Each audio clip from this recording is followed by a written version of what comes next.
Former UN Ambassador Nikki Haley says Americans should worry about the woke left under a Biden administration, posting on Twitter, and I'm quoting, "Liberal elites have been conquered by the woke. They demand freedom but want to silence and control anyone who disagrees with them. They demand equality but want to build a new society based on discrimination. They are set on using the full force of government to achieve their vision." Power panel now, Wendy Osefo, founder and CEO of the 1954 Equity Project and a Johns Hopkins University professor of education, and Matt Gorman, former communications director for the National Republican Congressional Committee. Thank you both for coming on today. Matt, I'll start with you. Do you agree with Nikki Haley? Should America be afraid of, God, I hate this saying, the woke left under Biden? I think they should be very concerned. Even Barack Obama has spoken out, surprisingly enough, against these woke purity tests.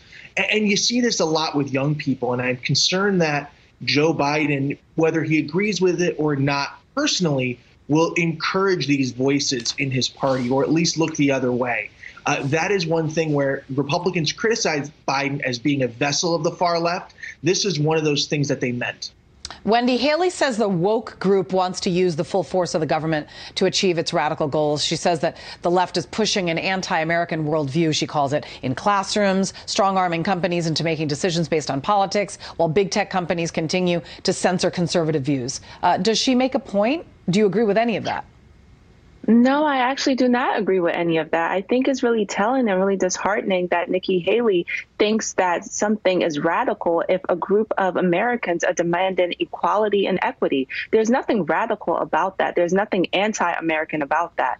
The issue is that you have a lot of people, politicians included, who want to keep with the status quo, but the status quo has continued to alienate thousands, millions of Americans. And we're not just talking about race, we're talking about class, we're talking about sexual orientation, and there is nothing wrong for advancement in our country. So I think Nikki Haley needs to take a pause on that rhetoric and really start to listen to what those individuals are saying. All right, I want to go to this now. Incoming Democratic Congressman Jamal Bowman reacting to the Justice Department's decision not to charge officers involved in the Tamir Rice shooting, tweeting, and I'm quoting, "A system this cruel and inhumane can't be reformed. Defund the police and defund the system that's terrorizing our communities." This despite a number of high-profile Democrats blaming that kind of rhetoric for down-ballot losses in November. First of all, defunding the police, no matter the unfortunate circumstances surrounding this particular case. I mean, if you take a look at the rise in the murder alongside anti-police demonstrations, et cetera, defunding the police is the wrong thing to be doing because policing only needs to be empowered. Matt, would you agree?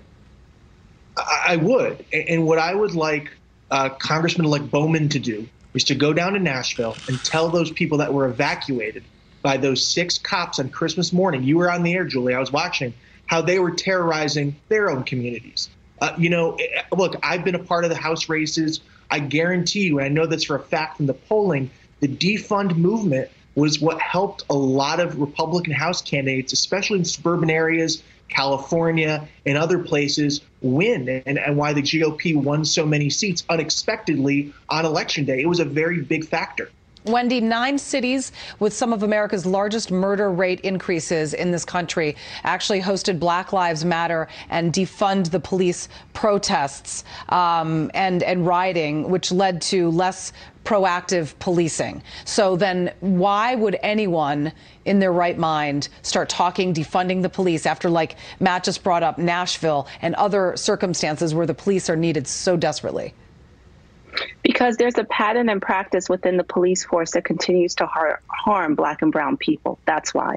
I am the granddaughter of a retired police chief. I am the sister of an NYPD police officer. I understand the work that they do, and I admire it. However, when you have a 12-year-old boy, Tamir Rice, who was gunned down for playing with a toy gun, as a mother of 2 boys, that hurts my heart that the police did not use common sense to try to de-escalate the situation. Instead, they escalated the situation situation by murdering a 12-year-old boy in cold blood. So when we have incidents like that, then yes, there is rhetoric for us to reevaluate our police officers and make sure that they have the proper training to go into these situations where a 12-year-old boy is not laying dead on the ground because he was simply outside playing with a toy gun. I could not agree with you more. In Atlanta, a 7-year-old girl was shot in the head during Christmas shopping. So certainly there has to be more training. These are grave and inexcusable mistakes that not all police officers are doing, but those that are should be taken off the force, and those that need further training, that takes money. And defunding the police to further train these officers that these accidents never happen again